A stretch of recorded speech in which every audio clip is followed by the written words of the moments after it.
darkness no longer, a child is born. Mother shed tears of joy as baby tests his lungs. My daddy's not there where he ought to be. Yes, that was Michael Jackson and Sammy Sosa.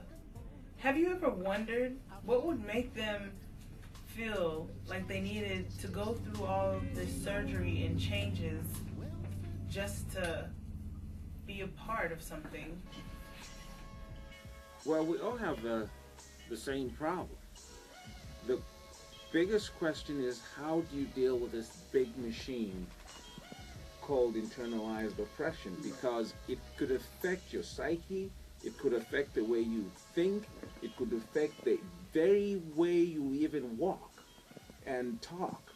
So, as a black person, the secret is to identify what society offers as a black person that you can enjoy without actually mimicking being white or trying to be white or thinking that being white will make it better.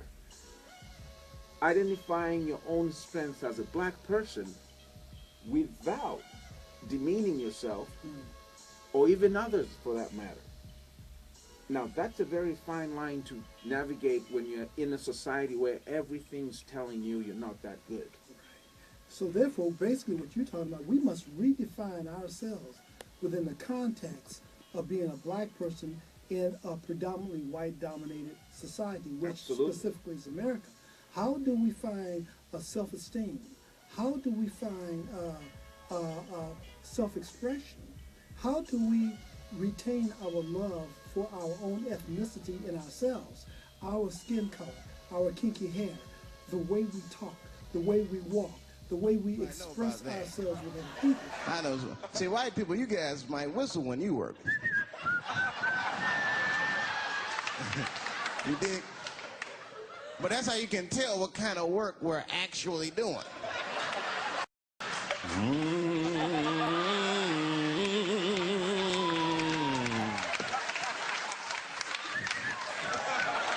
And personally, black oppression, I believe it's a negative thing because it's a form of segregation in a way. We should never segregate ourselves as a race or anything because it comes down to race where one race is people. But I try not to pay attention or get into things like that because it's all about the individual and how you carry yourself as an individual or a man or a woman. And but when asked, I do identify myself as a black man, rather a biracial man. I identify as both a Guamanian and a black man. But they like to paint colors and really be specific, so I would identify myself as a black man and have been oppressed in ways as a black man because I do identify myself and I'm around black men, dark-skinned black men, and being seen in that crowd, they just throw you in the pot with the rest of them. So you go through the same struggles and hardships as them. But I take more of a lesson from it, in this. It's more how you carry yourself, as an individual, because whatever color it is, whatever, I get along with all walks of people because I just try to be cordial, you know what I mean? And just naturally as a human, as a people, as a race, there's no denying that it's being real. So black oppression is, it's a negative thing, but unfortunately it's real, and I try to just, voice my opinion, being positive about it, and trying to, see how foolish it is, in the same way. Sonny, do you feel like there's a solution for internalized oppression, or?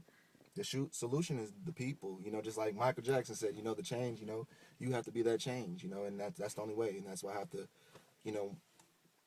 take the initiative when I was offered the opportunity to be interviewed. I took the chance, and this is my chance to be the change, and be that change, or start the change. Hopefully I can affect somebody, or, and I know you, Giselle, as you stand for what's right as well, and that's why we can talk about things like this and continue to be a change and a fellowship with each other, and force a new angle and get to the younger generation so it can just continue to go in circle. Like growing up for me, it was like really hard, like trying to embrace who I was, because I've always been a tall girl. I've always been fuller than everybody, natural hair, while everybody else was either thin, short, and had pressed, permed, all that kind of hair, So it was hard for me trying to like go through life and try to find who I was. So I'm still on the journey, but it's cool. I'm just learning as time goes by to just accept who I am. Style my hair a little bit, you know, embrace, you know, the curls, the kink, whatever. Until you have to break down and build back up your belief system, because it's all about your belief system and what you believe in and how you go about things. All the good shit. But our culture, our community of Yeah, people go through things like you know, that like whatever you know, other however races small you want just to start wouldn't is good. understand. Is good. Like you know, I know and then, like I being said, black that's is why like I've a been. I know I just been in mentality, motion but at because the I've been end out of the there day, for weeks at a time and you shit, all know, this shit. it's crazy. You know, I no, think it's just African American is probably an intelligent way of saying being black. And the person that's just saying being black, they really don't have. I mean, they have sense, but they don't really have all the knowledge about knowing about being. So are you saying black is dumb, or what are you saying about what is black? No, not necessarily black isn't dumb. For a person not to know about their race, that's dumb. And just saying that they black. But you know, yeah, that's ignorant. But if you're saying that you're African American, that's basically you knowing something about your heritage. When you say that you're African American, you're not just saying black. Because black is, you know, usually a color. People will coin black people as might be the type that's ghetto or who wants to be seen, always into action, putting themselves in places they don't need to be in. There's always that stigma. But African American is a more stronger word that I use for myself as an African American brother. I feel like I'm not black, I'm African American because of my heritage once, and because I'm applying myself differently than what people stigmatize African Americans. Only thing that I find negative about being black and being myself, being black, is that usually people, when they see me, they automatically see my locks. And at one point I didn't have locks, I didn't have a bob. So when people saw me with a bob, they used to call me an Oreo because I talk the way I talk. So now that I have locks, people automatically think, oh, she listens to N.E.R.E., oh my God, she uses cocoa butter, and I do use cocoa butter. I use it on my lips, I use it on my skin, I use it everywhere. But they think, oh, she's black power, and the fact that I'm lighter than other black people, they automatically think that I'm like, black power movement, I have to be even more militant. And it's not true. I'm not militant. Black power, I'm down with it, but I'm not going to be out there with my afro and leather coats and stuff out there screaming, black power, forget the white man. No, I'm not into that stuff. I've seen too many things in my life to know that being black is everything. That's just what it is.